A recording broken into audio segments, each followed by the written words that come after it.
우리나라도 이미 군함을 잘 만들고 있어요. 이지스함부터 시작해서 경험들이 있기 때문에 사실상 제가 볼 때는 큰 무리가 없다라고 생각을 해요. 핵 잠수함을 건조하려다가 미국의 견제 때문에 못한 적도 있었잖아요. 미국과의 관계가 되게 중요한 게 지금 미국에 수출한 경우가 없는데 이번에 잘하면 몇 개가 생길 수 있을 것 같아요. 아시아 태평양에 있었던 그 훈련에서 네. 일단은 전부 다 명중을 해서 일단 요건은 다 맞췄거든요. 요 무기가 만약에 미국에 수출이 되면 이건 진짜 뭐 보증수표가 되는 거죠. 알겠습니다. 지금부터는 좀 트럼프 수혜 업종과 좀 산업 동향 좀 하나씩 좀 짚어보는 시간을 갖도록 하겠습니다. 이사님, 일단 K조선 얘기를 안 할 수가 네, 없어요. 네. 트럼프가 이제 윤석열 대통령과 통화하면서 이제 조선업, 한국의 도움과 협력이 필요하다 뭐 이런 말을 하면서 지금 이제 조선이 굉장히 이제 좋은 흐름 받고 있는데 이 트럼프의 말은 어떻게 해석하면 좋을까요? 일단은 제일 좋은 게 뭐냐면 현재 트럼프가 취하고 있는 정책과 일단은 두 가지 면에서 맞물린다라고 생각을 해요. 첫 번째는 트럼프는 에너지 정책을 기존에 있던 것보다 변화를 시켰죠. 기존 정부가 신재생 에너지 중심이었다라면 트럼프는 이제 미국에 현재 매장이 많이 되어 있는 뭐 셰일가스라든가 뭐 여러 가지 에너지원을 화석연료를 활용하자라고 하는데 결국 그걸 다 퍼내면 사실상 미국만 쓸 수는 없어요. 수출하겠다는 의도로 갖는 거거든요. 그러면 이런 수출했었을 때 결국 관련한 선박을 만들어줄 수 있는 데가 사실은 중국하고 한국 중심인 건데 중국을 배제시키겠다는 그림인 거잖아요. 일단 그런 측면에서 일단 협력이 필요하다는 게 첫 번째인 거고요. 이제 에너지 운반선, 그렇죠. 뭐 에너지 운반이라든지. 예, 맞습니다. 두 번째는 이제 방산과도 관련이 있다고 봐야 되겠죠. 군함. 예, 왜냐면 이제 결국 우리가 알고 있는 중국과 먼 거 겨루기 위해서는 사실 누가 뭐래도 이제 해군력 굉장히 중요한 부분이 있는 건데 미국 같은 경우는 조선소가 굉장히 제대로 된 조선소가 거의 없어요. 저희 기억 속에서는 1980년대 중후반에 생각보다 많은 조선소들을 구조조정을 했었고 구조조정을 할 때 나온 영화가 옛날에 프리티우먼이라는 영화가 있었어요. 리처드 기어 나오고 그 줄리아 로버츠 나오는.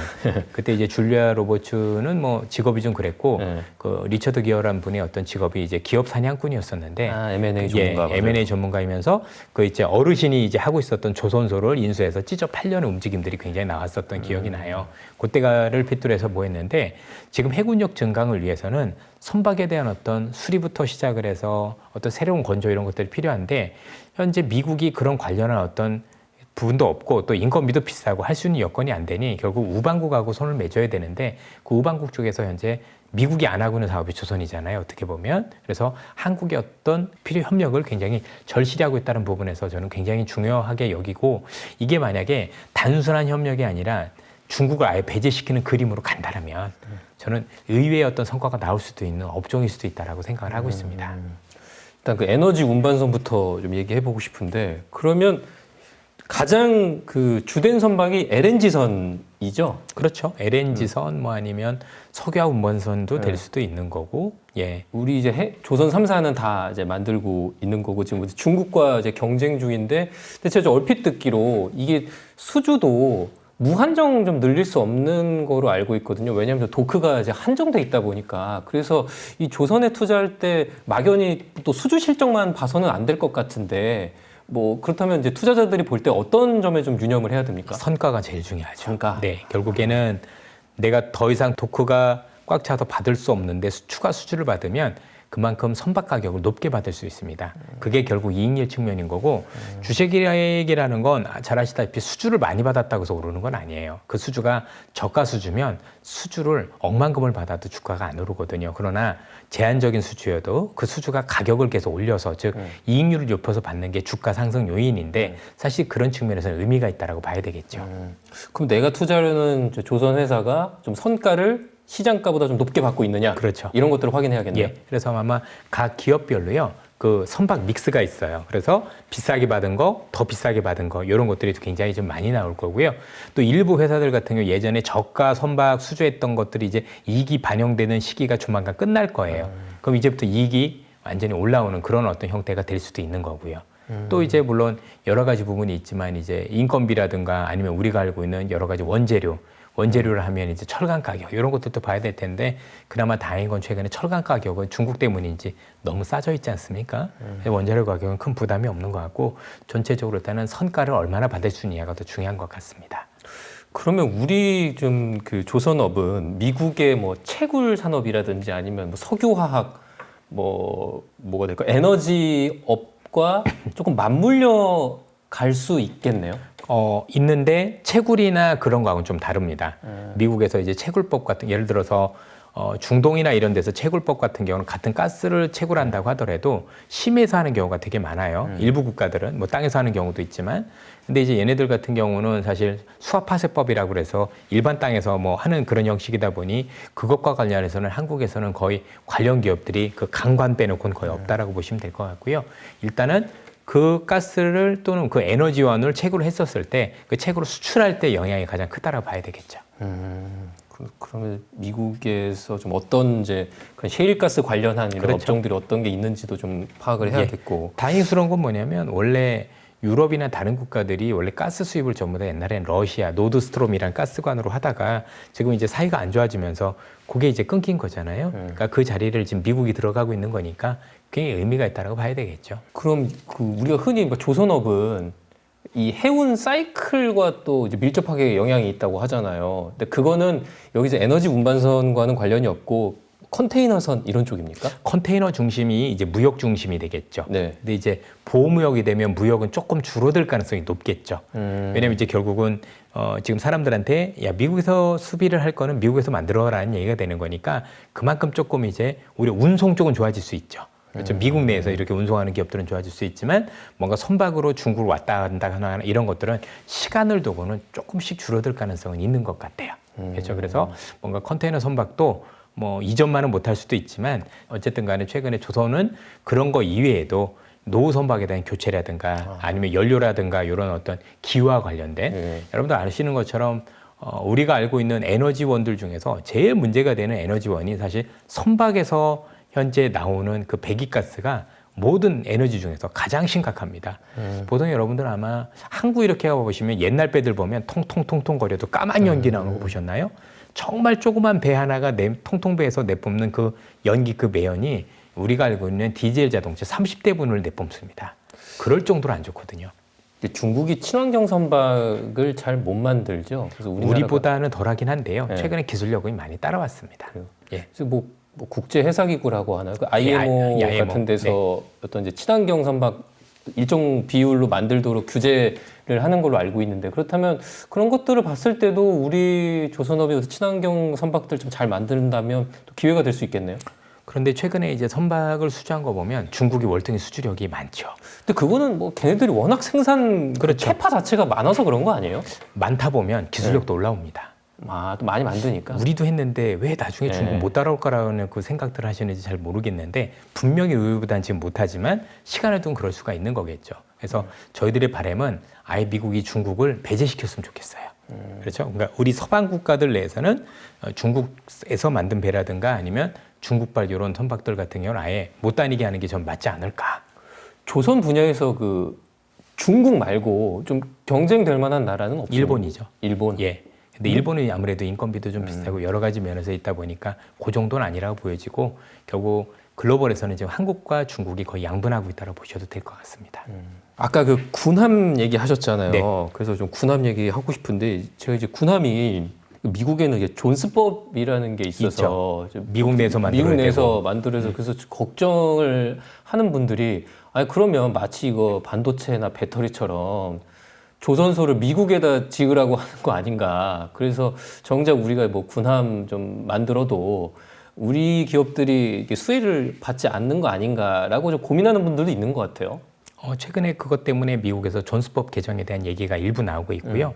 또 이제 그런 법적 근거를 피하기 위해서 국내 조선사들이 미국에 있는 기업을 인수하는 경우들도 늘어나고 있는 거죠. 그걸 발판 삼아서 하면 될 수 있을 정도로 일부 법 개정 가능성도 있고 최근에 언론을 통해서도 그런 얘기들이 많이 나오고 있습니다. 어쨌든 미국 입장에서는 그걸 온전히 이렇게 적용시켰을 때 미국이 오히려 좀 더 불리해지는 입장이기 때문에 그런 것들은 미국 정부의 이익에 맞게끔 뭔가 제가 볼 때는 개정 가능성이 있다라고 보여집니다.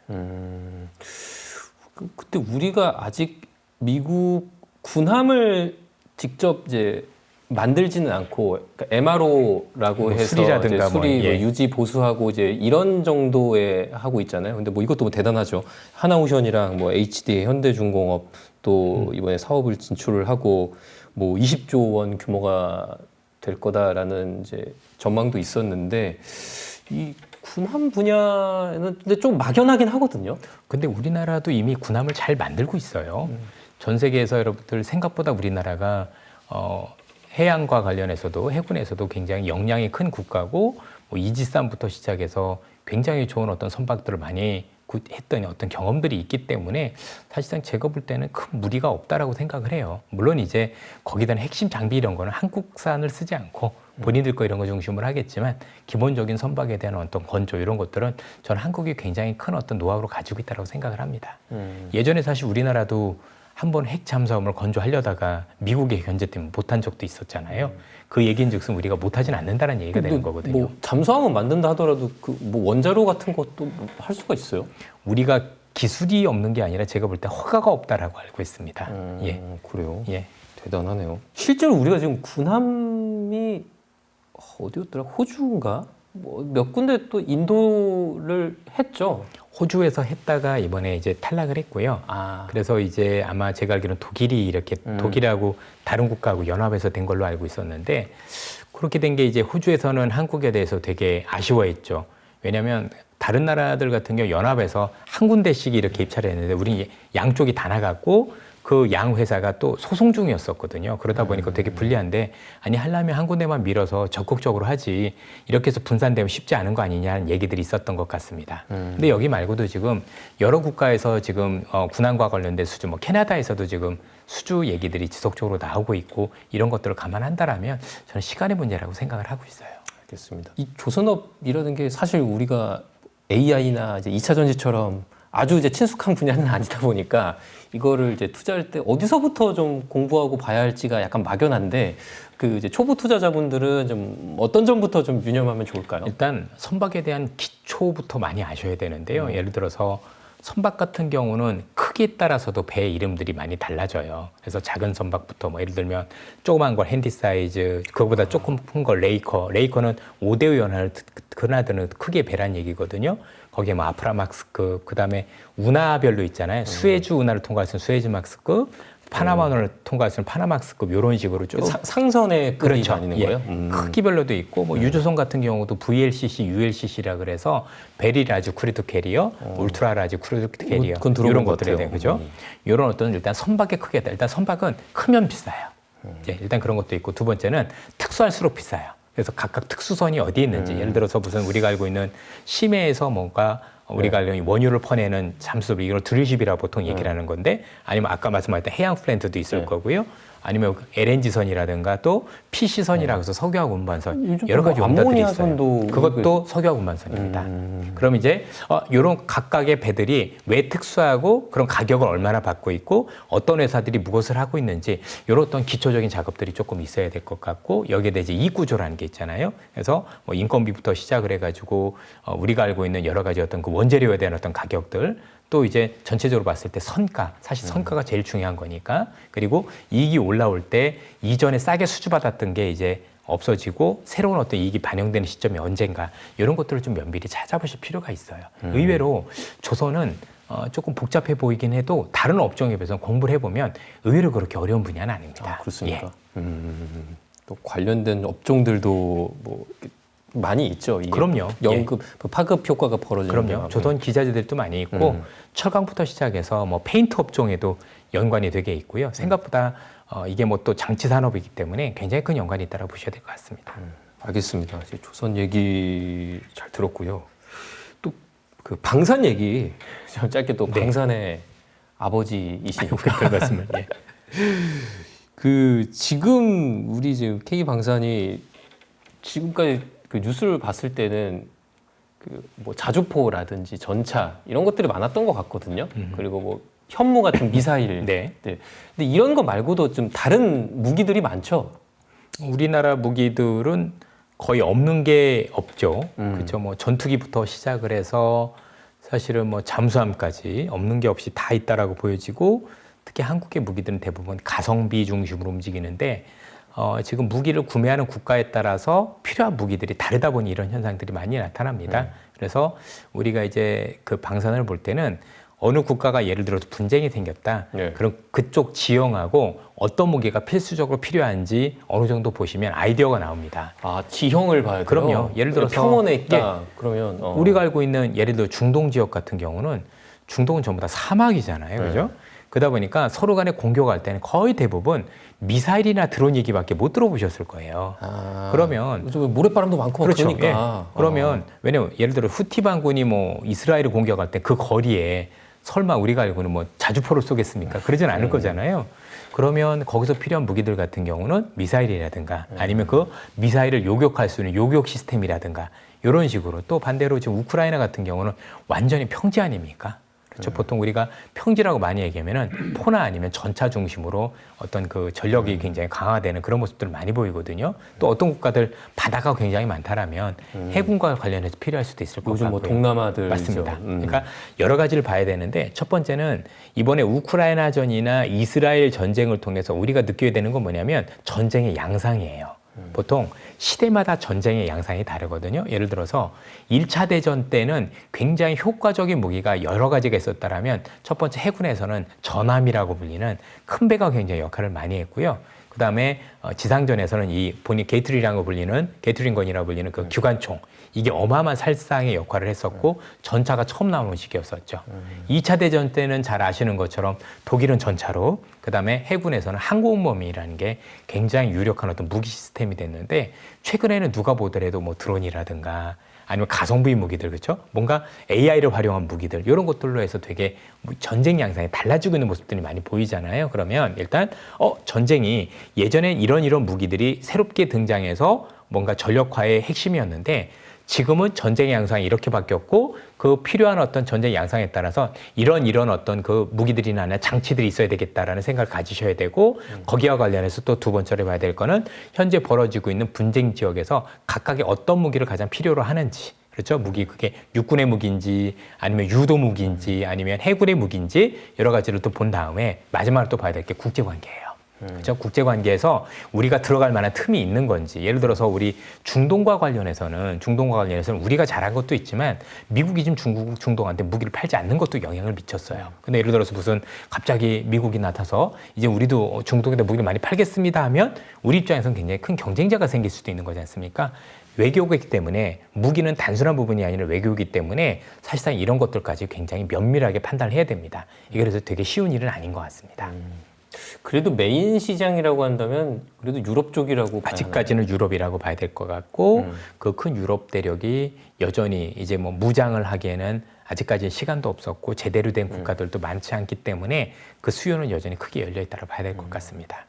지금까지는 우리가 동유럽 쪽에 많이 좀 지출하는 모습을 보였잖아요. 근데 이제 트럼프가 당선이 되면서 아무래도 뭐 나토 쪽에 재무장도 요구하고 또 이제 유럽과 이제 러시아 쪽 간의 어떤 이제 분쟁, 긴장 관계가 더 심해질 것 같으니까 아무래도 그런 좀 정세를 좀 집중해서 보면은 될까요? 그렇죠. 일단 그 동유럽이 나토고요. 네. 대부분 나토고 나토였는데 문제는 그동안에 쓰고 있던 무기가 나토 국가 간에 호환되는 무기를 쓰고 있었던 게 아니라 구소련제 무기를 쓰고 있었던 거예요. 아, 네, 동유럽 국가들이니까. 예, 대부분. 왜냐면 이제 예전에 거기가 바르샤바 조약기구 소속이었을 거니까. 그리고 나서 이제 우크라이나전 때 그 무기를 전부 다 소진을 하고 우크라이나 줬겠죠. 이제 새롭게 하기 위해서는 나토 국가들끼리 무기가 호환이 돼야 돼요. 예를 들어서 포 하나만 해도 우리나라는 나토는 또 그리고 미국 같은 경우는 전부 다 155mm를 쓰는데 그쪽 국가들은 제가 알기로는 155mm인가 쓸 거예요. 이게 전부 다 다르거든요. 그러면 거기에 맞는 무기를 호환을 하려면 아무래도 이제 서방 국가에서 무기를 해야 되는 건데 문제는 최근에 트럼프 들어오고 방위비 분담금이 늘어나면 사실상 재정적으로 되게 힘들어질 거 아닙니까? 그러면 좀 더 비싼 무기를 구매하기는 조금 부담이 될 수도 있으니 한국 무기에 대해서 굉장히 어떤 관심을 가질 수밖에 없는 그런 여건이 된다라고 보여지는데 반면 또 이제 안 좋은 점들이 있다라고 보면 안 좋은 점이라기보다는 유럽에서 그걸 가만히 놔두겠느냐 이거죠. 그렇죠? 야, 유럽 거는 유럽에서 그래. 그래서 최근에 유럽 국가들이 한국이 잘 되지 못하게 굉장히 회방을 많이 놓고 있고 외교전도 되게 많이 하고 있어요. 그래서 뭐 조건은 우리가 좋은 건 맞지만 무기라는 건 단순 조건만 가지고 하는 건 아니다.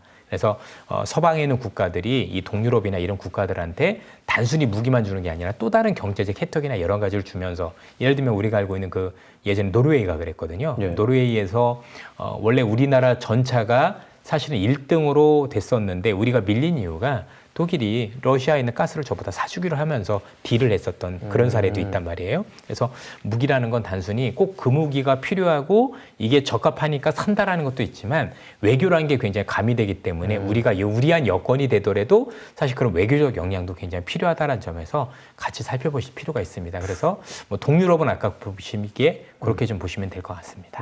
좀 변수들이 많이 있네요. 우리 좀 이게 외교도 쉬운 봐야 변수는 되고. 아니고요. 예. 이번에 폴란드는 꽤 운이 좋았었던 건 우리가 준비도 잘 돼 있었지만 전쟁이 터지고 나서 폴란드가 보니까 무기를 제때 뭔가 전쟁이 터졌을 때 구입해 줄 수 있는 나라 사실 한국밖에 없어요. 그래서 그냥 와서 들이댔던 거거든요. 그런 사례가 앞으로는 그렇게 쉽진 않을 것 같아요. 흔히 이제 우리 무기가 지금까지 소개됐을 땐 가격 경쟁력이 있다라고 이렇게 많이 소개가 됐던 것 같은데 그렇습니까? 가격 경쟁력도 있지만 사실은 성능이 더 좋은 거죠. 가격 경쟁력이 있는 건 대량 생산이 가능하기 네. 때문인 거고요. 다른 나라 국가들은 생산 채비가 없고 우리 이제 남북한 어떤 이 부분들이 있으니까 그런 거고 두 번째는 요즘 무기의 체계 자체가 아시겠지만 무인화라든가 디지털화가 많이 되잖아요. 예를 들어서 무슨 AI하고 연동이 되려면 이게 디지털화 돼 있어야지 예전에 구식 전차가 준 이게 안 될 거 아닙니까? 그런 것과 관련해서 우리가 IT 강국이다 보니 디지털화도 굉장히 많이 되어 있고 자동화도 되게 많이 되어 있는 것도 사실이다라고 봐야 될 것 같고요. 또 하나는 한국 무기가 되게 우수한 게 뭐냐면 우리나라가 지형 때문에 또는 날씨 때문에 극한의 추위에서도 엄청난 더위에서도 그다음에 강에서도 모래바람에서도 다 견딜 수 있는 전천후가 돼버렸어요. 아, 우리나라 기후 그렇죠. 자체가 예, 그렇습니다. 너무 덥고 너무 추워서 우린 다 있잖아요, 그죠? 예. 우리도 요즘 겨울 보면 거의 죽음 일보 직전이잖아요. 뭐 이번에 보셨겠지만 더위 장난 아니고 예. 그걸 다 견딘 무기들이고요. 예. 또 우리나라 지형 봐보세요. 하천이 얼마나 많습니까? 예. 그렇죠? 이런 것까지 다 또 극복이 되다 보니까 어디 가서도 이게 잘 쓸 수 있는 형태로 왜냐하면 대부분의 무기들이 그 대륙에서 만들면 그 대륙엔 최적화되어 있는데 다른 데 가면 조금 애매한 경우들이 되게 많아요. 근데 우리가 그런 것들이 잘 돼 있는 경우들도 굉장히 많고 또 하나는 무기는 단순히 만들었다라고 끝나는 게 아니라 AS가 굉장히 중요해요. 근데 우리가 이게 그것도 잘해줍니까? 그럼요. 요거 잘해줄 수 있는 국가가 많지가 않아요. 우리나라도 여러분들 군에서 아마 다들 경험들 하셨겠지만 우리도 무기 보면 자주 고장나지 않습니까? 그러면 얼마나 유지보수를 잘할 수 네. 있느냐. 실제 우리나라 지금 들어와 있는 F-16 전투기 같은 경우도 샀던 비행기 가격보다 지금 정비비용이 더 들어가 있어요. 그럴 정도로 그 뒤에 정비가 굉장히 중요한 건데 그 노하우도 우리가 같이 수출하는 거예요. 그런 측면에서 굉장히 중요하다고 봐야 되겠고 또 재미있는 건 뭐냐면 이렇게 수출하고 나면 일단 실전 경험이 생기잖아요. 그 어떤 레코드가 있었는 거 그걸 다 우리가 또 가져가요. 그러면서 동시에 그 국가들이 실전을 하면서 연구를 하는데 그것도 동시에 하면서 연구 개발비도 반으로 줄어들어요. 아, 나라끼리 약간 입소문도 나겠네요. 야, 우리가 한국에서 그게 이걸 되게 샀는데 유럽 국가들이 이제 문화적으로 좀 동질성이 있으니까 좀 이득 봤다 하면은 또 거기서 저 한국 무기가 또 각광을 받을 수도 있고. 그래서 이번에 그 미국과의 관계가 되게 중요한 게 우리나라 무기들 중에서 지금 미국에 수출한 경우가 없는데 이번에 잘하면 몇 개가 생길 수 있을 것 같아요. 예를 들면 LIG 넥스원 같은 경우가 현재 이제 소형 미사일을 현재 이렇게 하고 있는데 얼마 전에 림팩이라고 해서 아시아 태평양에 있었던 그 훈련에서 네. 일단은 전부 다 명중을 해서 일단 요건은 다 맞췄거든요. 그게 만약에 비공이라고 보통 그러는데 요 무기가 만약에 미국에 수출이 되면 이건 진짜 뭐 보증수표가 되는 거죠. 와, 야, 대한민국이 단순 가성비인 줄 알았더니 미국도 사가는 무기가 됐어. 이게 미사일 그게 수출이 되면은 미국에 미사일 수출한 건 처음이에요? 예, 처음이라고 보셔야 됩니다. 근데 이게 굉장히 좋았던 게 뭐냐면 일단 두 가지 측면에서 있었던 게 하나는 이 미사일 개발 자체를 원래 미국이랑 같이 하다가 미국이 포기를 한 거예요. 그런 측면에서 일단 기술력을 인정을 받았고 두 번째는 이게 미국하고 시장이 다른 게 미국은 보통 예를 들어 이게 소형 함정을 맞추는 건데 뭐 아랍이나 이런 데서 막 그 아랍 애들은 뭐 소형 함정 가지고 공격하잖아요. 요걸 공격하는 건데 미국에서는 요거를 헬파이어 미사일이라는 걸로 공격을 했는데 요게 억이 넘어가요. 근데 우리나라 미사일은 3, 4천만 원 정도 되는 거니까 그래? 가성비가 그렇게 하네요? 뛰어나죠. 근데 명중률이 지금 100%예요. 아니 제가 우크라이나에서 쓰는 그런 뭐 이런 대전차 무기 같은 것도 제블린 같은 경우도 1력씩 하죠. 예, 그렇죠? 하는데 3천만 원, 4천만 원 안 그러니까 한다고요? 팔릴 수 있는 거예요. 아. 왜냐면 이거는 미국이 만들 수 있는 무기가 아닌 거죠. 그렇죠? 야, 그거는 한국이 해. 근데 내가 가져갈래. 근데 그걸 가져감으로써 LIG 넥슨이라는 회사의 어떤 위상이 많이 커질 수 있는 부분이 있고, 두 번째는 최근에 자주포와 관련해서 지금 미국에서도 미국은 이제 팔라딘이라는 그 자주포를 가지고 있는데 요 개량 산업이 실패했다는 얘기들이 많이 들려요.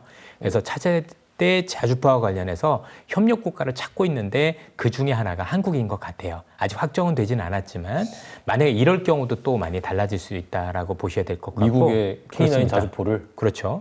예를 또 들면 예, 네. 앞서 말씀드렸던 또 그런 것도 있죠. 우리가 알고 있었던 그 조선 같은 경우도 그렇죠. 군함도 네. 그렇게 한다면 야, 미국이 한국과의 미사일도 가져가고 지상무기도 가져가고 군함도 가져가라면 이 위상은 제가 볼 땐 그냥 프리미엄급으로 확 올라오는 거예요. 그건 정말 다르죠. 그러면 각 국가들에서 한국에 대한 선택에 대해서는 사실은 외교 빼놓고는 여지가 없어지는 거죠. 야, 이건 이제 믿고 살 수 있는 무기가 되는 거구나. 그 자체는 전 굉장히 크다라고 봐요. 그 레코드 자체가 어마어마해지는 거죠. 약간 좀 가슴이 웅장해지는 그렇죠. 것 같습니다. 그래서 일단은 그렇게 되면 참 좋을 이번에 텐데. 미국과 관련해서 제가 볼 때 비공은 거의 가능성이 높다라고 보여지고요. 뭐 일단 좀 봐야 되겠지만 향후에 미국과 관련해서 우리가 수출한 여러 가지 품목들이 생긴다라면 향후 무기 수출에 있어서 굉장히 유리한 고지에 올라서는 건 분명해 보입니다. 지금 시간이 훌쩍 지났네요. 네. 저도 이게 역시 무기 얘기가 재밌습니다. 재밌죠? 네. 그래서 그래도 마지막으로 이거 AI 얘기는 그래도 안 할 수가 없어서 네. 일단은 지금 의견이 갈리는 것 같은데 이 칩스법 그러니까 이제 보조금 주는 법안이잖아요. 근데 그게 아무래도 이제 트럼프 시대 때는 축소될 것으로 예측이 되면서 피해를 입을 것 같다라는 의견과 하지만 그래도 뭐 중국의 어떤 AI나 반도체 쪽을 이제 제재하니까 거기에 따른 반사 이익이 클 것이다라는 의견이 좀 맞서는 것 같아요. 그 이사님께서 보시기엔 어떻습니까? 두 가지 다라고 생각을 하는 게 첫 번째 칩스법 보조금을 지금 바이든의 임기내에 주려고 지금 추진들을 하고 있어요. 그래서 전 세계에 있는 그 미국에 투자하겠다라는 반도체 기업과 지금 미국 정부가 줄다리기를 하고 있고 아마 트럼프 직전에 다 줄 것 같아요. 현재 그걸 추진하고 있거든요. 만약에 그렇게 다 준다라면 뭐 사실 칩스법 축소에 대한 의미는 사실 많이 의미가 없다 이렇게 생각할 수가 있을 거라고 생각하고 근데 재밌는 게 말입니다. 이 칩스법이 원래 설계된 게 바이든이 아니라 트럼프라는 거 알고 계십니까? 그랬어요? 예. 트럼프 일기 때부터 이게 설계가 되기 시작한 건데 트럼프는 앞서도 말씀드렸지만 국익이 되게 중요하잖아요. 그럼 국익과 관련해서 한다라면 과연 정말 다 없앨까? 거기에 대해서는 있어요. 그러니까 지금까지 한 애들은 다 주고 그 뒤부터는 뭐 이럴 수도 있지 않을까요? 만약에 그건 좀 봐야 되겠지만 그렇게 된다 의외의 상황이 올 수도 있지 않을까라는 생각을 기본적으로 가지고 있고요. 어쨌든 중국 제재는 우리 입장에서는 나쁠 게 없죠. 우리 힘으로만 제재하기는 어렵잖아요. 왜냐하면 이제 중국이나 다른 국가들은 지금 반도체에 대해서 정부의 지원이 어마어마하게 쏟아져 가는데 한국만 그게 없는 거잖아요. 그렇죠? 우리는 이제 오히려 안타깝죠. 조금 이런 부분에 대해서는. 그런 측면에서는 볼 때 중국이라는 국가를 그래도 미국이 제재를 해준다. 우리는 제재를 못하니까. 우린 그래도 물건을 사주는 입장이 중국이다 보니까 함부로 못하지만 중국이 만약에 이를 통해서 만간에 기술력이 따라오는 걸 뭔가 제한을 해준다거나 그럴 수 있다면 한국 입장에서는 저는 긍정적인 효과가 예상된다고 볼 수 있을 것 같습니다. 우리가 달아날 수 있는 시간을 버는 것 같습니다. 알겠습니다. 이제 마지막 질문 드리려고 하는데 2024년이 이제 마무리되어 가고 있습니다. 그래서 올 한 해를 좀 정리해 주시면서 좀 내년 경제 좀 간단하게 좀 전망을 해주시면 좋겠다는 생각이 들거든요. 올 한 해에서 많은 투자자분들이 느꼈던 것 중에선 전 두 가지가 있었다고 생각을 해요. 하나는 국내 시장이 비교적 여리에 있었다. 그리고 한국 시장이 왜 이렇게 글로벌 시장과 괴리가 많이 되었을까에 대한 고민이 시작되는 해가 이제는 시작되었다라고 보여지고 이게 글로벌 경제의 흐름과 무관하지 않다라는 측면에서 앞으로도 우리가 면밀하게 좀 살펴봐야 될 게 아닌가라는 생각을 가지고 있고요. 어쨌든 지금 글로벌 시장에서 핵심은 AI입니다. 누가 뭐라고 하더라도 향후에 AI가 커갈 때 어떻게 커가는지 특히 내년 시장에서 제일 봐야 되는 건 경제 문제가 아니라 AI가 이제 B2B가 아니라 즉 기업 간의 비즈니스가 아니라 소비자까지 오는 B2C로 갈 수 있는지 여부가 굉장히 중요해요. 그게 실제 시장을 확산시키는 거고 그 확산되면 한국도 나쁘지 않거든요. 어쨌든 그 AI를 우리가 즐기기 위한 기계를 바꿔야 될 수도 있고 그러면 사실 삼성이나 아니면 반도체 기업들이 역할이 있을 수도 있으니 그 여부를 제가 볼 때 확인하는 게 저는 굉장히 중요해 보이고 이런 것들이 확인됐었을 때 우리가 또 제가 또 머니올레에 또 나오겠죠. 불러주시겠죠. 네. 예, 또 좋은 아이디어를 드릴 수 있지 않을까 싶습니다. 알겠습니다. 이제 트럼프 시대 이제 막이 올랐습니다. 뭐 예측은 어렵지만 또 너무 또 과도한 공포감을 또 가질 필요는 없는 것 같습니다. 올 한 해 마무리 잘 하시고요. 여러분의 이제 주식 계좌 한 해 끝날 때까지 잘 또 지키셨으면 좋겠습니다. 이사님 오늘 고생 많으셨고요. 예. 다음에도 또 나와주십시오. 예, 감사합니다. 감사합니다. 예.